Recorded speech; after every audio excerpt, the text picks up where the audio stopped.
3, 2, 1. So let's try to make some headway, dive into this really long poem. I celebrate myself and sing myself. In that first line of the first stanza of the first section, we get a good sense of what this poem is all about. Celebratory, celebrate. This poem is optimism. Sing, full-throated, full voice.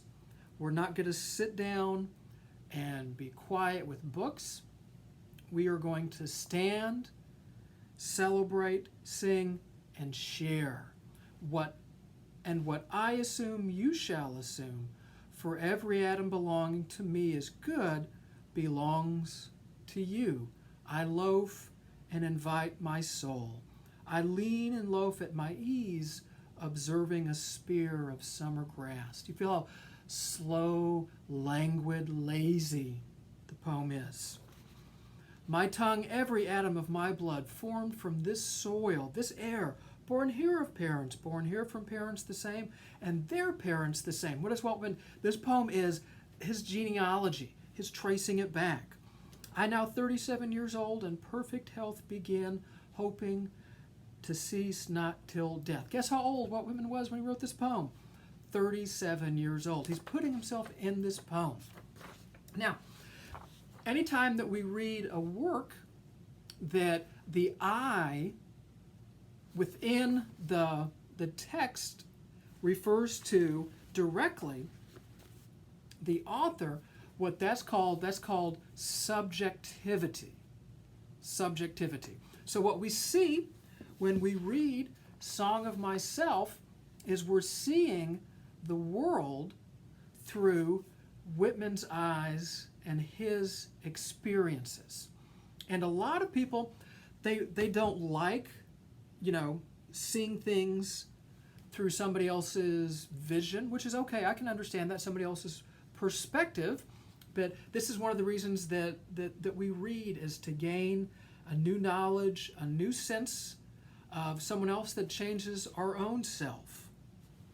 Creeds and schools in abeyance, retiring back a while, sufficed at what they are, but never forgotten. I harbor for good or bad. I permit to speak at every hazard, nature without check, with original energy. Houses and rooms are full of perfumes. The shelves are crowded with perfumes. I breathe the fragrance myself and know it and like it. The distillation would intoxicate me also, but I shall not let it. The atmosphere is not a perfume. It has no taste of distillation. It is odorless. It is in my mouth forever. I am in love with it. I will go to the bank by the wood and become undisguised and naked. I am mad for it to be in contact with me. Moving, from inside, moving through the different rooms, exiting the house, and going into the woods. We've had this before, right? Going into nature. And then what does Whitman do?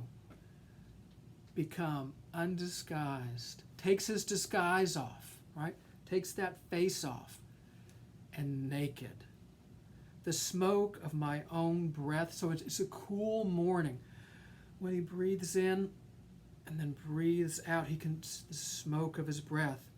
Echoes, ripples, buzzed whispers, love root, silk thread, crotch, and vine. And if you're thinking, is Whitman talking about what I think he's talking about, being naked? The answer is yes. My respiration and inspiration, the beating of my heart, the passing of blood and air through my lungs, the sniff of green leaves and dry leaves, and of the shore and dark-colored sea rocks, and of hay in the barn, the sound of the belched words of my voice loosed to the eddies of the wind. So we're out there in the woods, we're naked, we're coming into contact with nature in a very real way, and we speak aloud, we read aloud.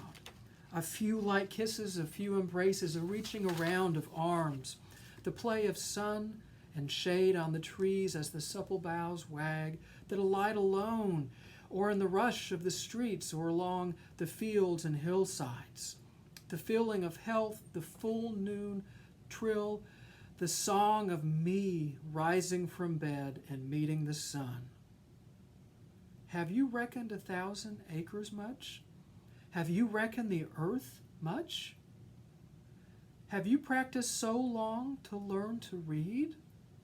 Yeah, okay. Think about these questions, guys. Yeah, these are answers to these questions are yes, right? Have you reckoned 1,000 acres much? Have you ever stared out the window and just pondered the landscape and just let your thoughts travel and seek transcendence? Yes. Have you reckoned the earth much? I can remember doing that often. Yes. Have you practiced so long to read? Yes. Look at these questions, invitations. Have you felt so proud to get at the meaning of poems? This poem is for us. This poem, Whitman, he's talking to each and every one of us. This is the encounter, American literature. Stop this day and night with me, and you shall possess the origin of all poems. You shall possess the good of the earth and sun. There are millions of suns left. You shall no longer take things at second or third hand, nor look through the eyes of the dead, nor feed on the specters and books. You shall not look through my eyes either, nor take things from me. You shall listen to all sides and filter them from yourself. Guys, listen what this man is telling us. Listen, right? You shall no longer take things at second or third hand. This is what Emerson said in Nature. We have got to stop being retrospective. We have got to stop building the sepulchres of the fathers. We have got to turn to the future and move forward. Be progressive. Stop looking backwards. Nor look through the eyes of the dead, nor feed on the specters and books. I mean, so often when I read this, I wonder what Emerson and Thoreau and Whitman would think about what's going on in colleges and universities, where we're looking through the eyes of the dead, we're feeding on specters and books. All we're doing is we're studying dead people. We need to stop this, right? No longer do this. Now, listen to what Whitman says. You shall not look through my eyes either, nor take things from me. Ooh. So what Whitman's doing, right, he's inviting us to come with him, right? So we're this invitation, this subjective view, and then he spins it around and says, you know what? This is not what you're going to do. I'm going to show you something, but then you can't look through my eyes. You can't do this. You shall listen to all sides and filter them from yourself. Now, this is something key with the transcendentalists. This is the same thing, right? The same thing here. This is what Thoreau said at the end of Walden. This is why he left the woods, because he had a path that he was following, his own path, right? We talked about being in the rut at the end of Walden, and Thoreau realized that, and he had to do something else. He couldn't do that anymore. Whitman is saying the same thing here at the beginning. I'm going to share something with you. This is an invitation. It's a vision. The answers to the questions I ask, you already know. That's Thoreau, that's Emerson and Walden and Nature, sorry. Now we get to the end, right? This is just like Thoreau and Walden.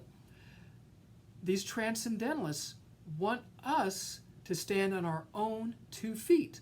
They're sharing and showing what they did to experience transcendence and to become an individual, but ultimately it's up to us to do it for ourselves, and that's what Whitman is telling us here at the end of that stanza for the second section. Whew, there's so much to say, and got to get my pulse and blood pressure back down to normal, and then we'll pick up with the next lecture.